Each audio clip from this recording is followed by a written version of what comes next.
محمد عربی صلی اللہ علیہ وسلم کو دھمکی دیتا ہے، مکے کا چودھری، مکے کا سردار، مکے کا ایک رئیس امیہ بن خلف سرکار دو جہاں حضرت محمد الرسول اللہ صلی اللہ علیہ وسلم کو دھمکی دیتا ہے، میں اس گھوڑے پہ چڑھ کر تجھے قتل کروں گا۔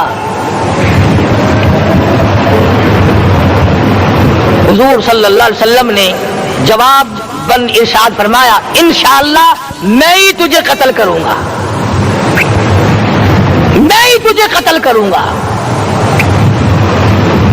بات آئی گئی ہو گئی۔ میدان بدر میں امیہ حضور کے سامنے آیا، ایک جال کے درخت کی پتلی سی چھڑی تھی، حضور صلی اللہ علیہ وسلم نے اس کے کندھے پہ مار دی، امیہ بن خلف کے کندھے پہ جال کی چھڑی مار دی پتلی سی۔ یوں لکھا کتابوں میں، گدھے کی طرح رینگتا تھا، چیختا تھا، چلاتا تھا، ہائے مر گیا، ہائے مر گیا، تباہ ہو گیا، برباد ہو گیا۔ کافر کہنے لگے، وہ بے غیرتی، لوگوں کے گلے کٹے پڑے ہیں، وہ تو شور نہیں کرتے، تجھے ذرا سی چھڑی لگی ہے تو شور کر رہا ہے۔ سب کی توجہ ہے میری طرف، آپ سب کا دھیان ہے، بات سمجھ میں آ رہی ہے؟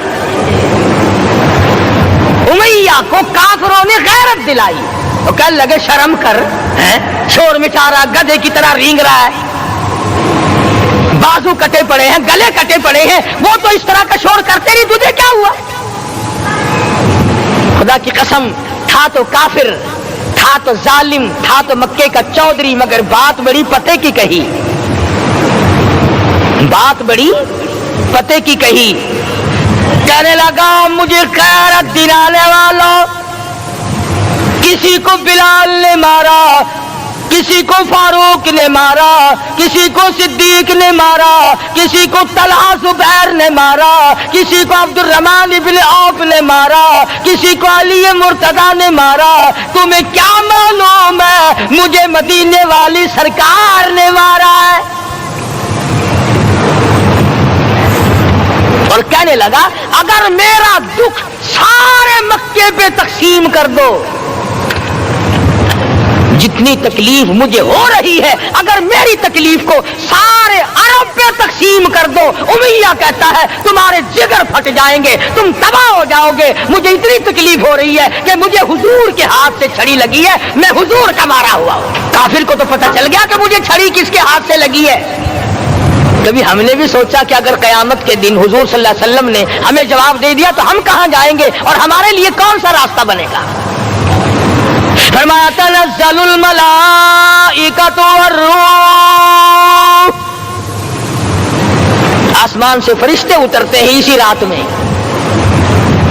تمہاری دعاؤں پہ آمین کہنے کے لیے، تمہارے آنسوؤں کو دیکھنے کے لیے۔ حدیث میں آتا ہے، جہنم کے انگاروں کو سمندر کا پانی نہیں بجھا سکتا، دریا کا پانی نہیں بجھا سکتا، ندی نالوں کا پانی نہیں بجھا سکتا، آنکھوں کا پانی بجھا سکتا ہے۔ جہنم کے انگاروں کو آنکھوں کا پانی بجھا سکتا ہے، جو خدا کے خوف سے آنسو نکلے گا اس سے جہنم کی آگ بجھ جاتی ہے۔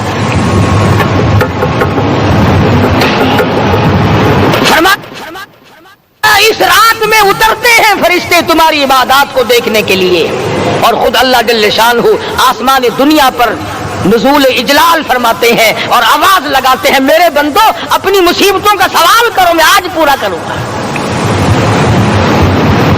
تو دین جن کی سمجھ میں آیا، میں ان کی بات کر رہا تھا، مولانا جعفر تنیسری رحمت اللہ علیہ اور یہ تینوں بزرگ خوش ہو گئے، اللہ پاک نے شہادت کا انتظام کر دیا۔